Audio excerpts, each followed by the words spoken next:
Halo, kembali lagi mengerjakan tugas proyek video. Perkenalkan, nama saya Tio Natalia Tambunan dengan NIM 860396431 dari program studi PGSD Prajab UPPJJ Semarang Salut Cempaka Pati.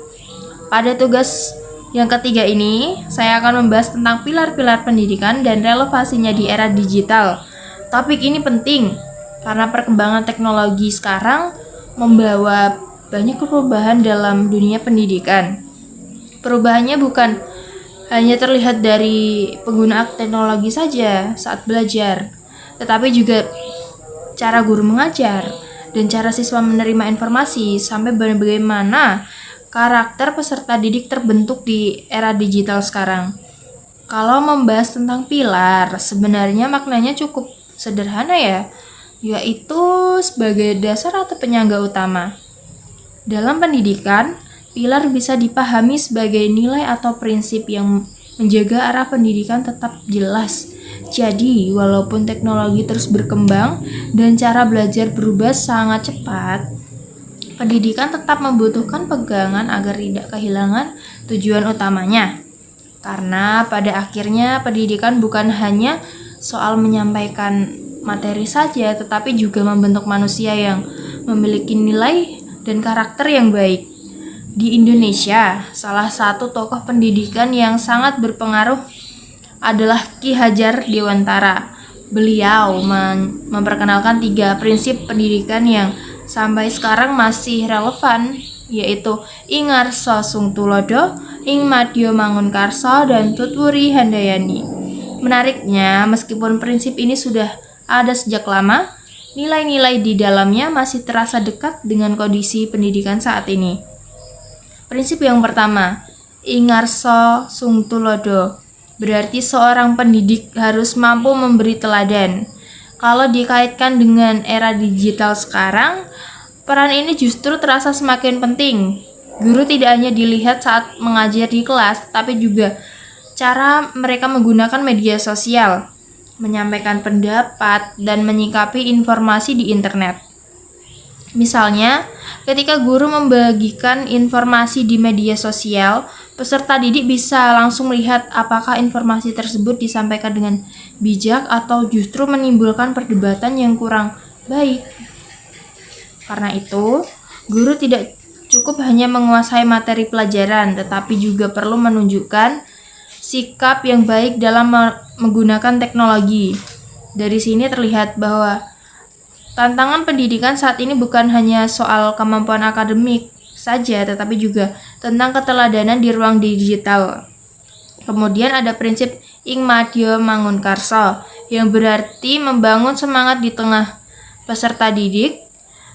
Tantangan penerapan prinsip ini cukup terasa, terutama sejak pembelajaran daring semakin sering digunakan.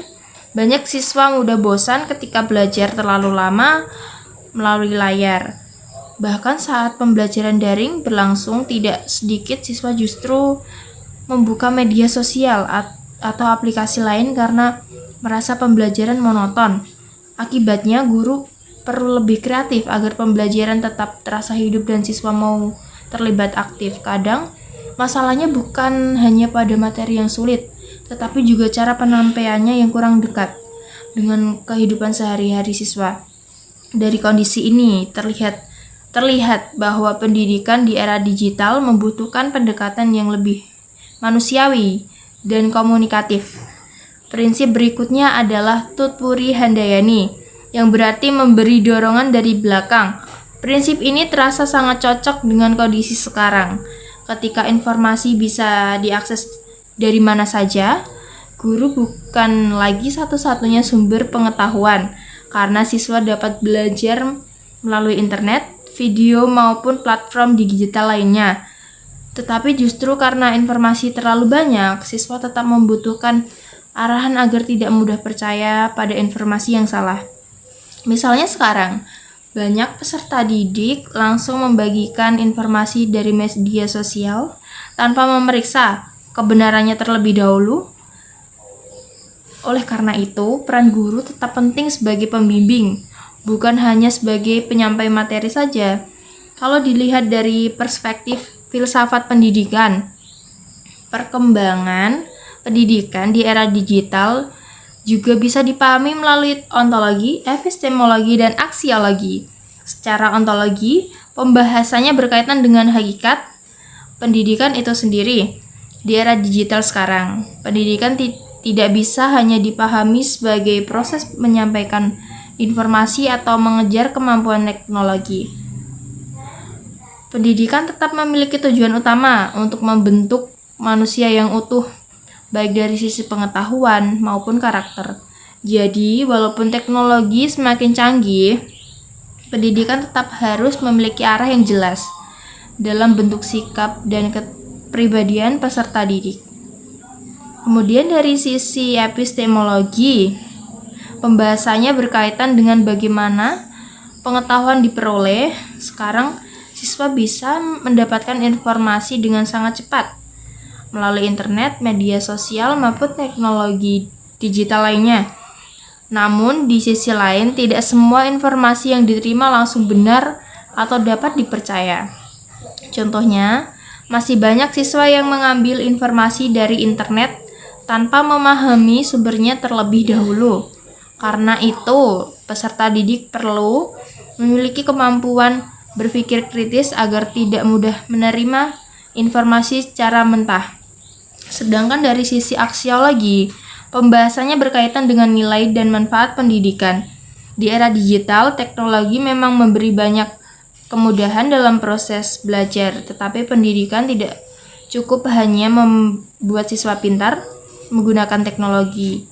Pendidikan juga harus membentuk sikap, tanggung jawab, etika, dan karakter peserta didik agar teknologi digunakan secara bijak dan tidak menimbulkan dampak negatif. Kalau melihat kondisi pendidikan saat ini, era digital memang membawa banyak kemudahan ya. Akses belajar menjadi lebih luas dan sumber belajar semakin beragam. Namun di sisi lain ada tantangan yang juga tidak bisa diabaikan, terutama soal literasi digital dan karakter peserta didik. Sekarang banyak anak yang lebih cepat menerima informasi dibanding memahami atau menyaring terlebih dahulu. Dari situ muncul berbagai masalah seperti penyebaran hoaks, cyberbullying, sampai menurunnya etika dalam berkomunikasi. Persoalan-persoalan ini menunjukkan bahwa pendidikan tidak bisa hanya berfokus pada teknologi, tapi juga harus memperhatikan pembentukan karakter dan cara berpikir kritis peserta didik.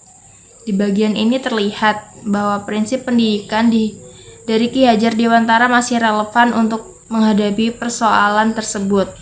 Pendidikan pada dasarnya bukan hanya membuat siswa pintar secara akademik, tetapi juga membentuk karakter yang baik. Sekian video dari saya. Terima kasih atas bimbingan Bapak selama 8 pertemuan ini.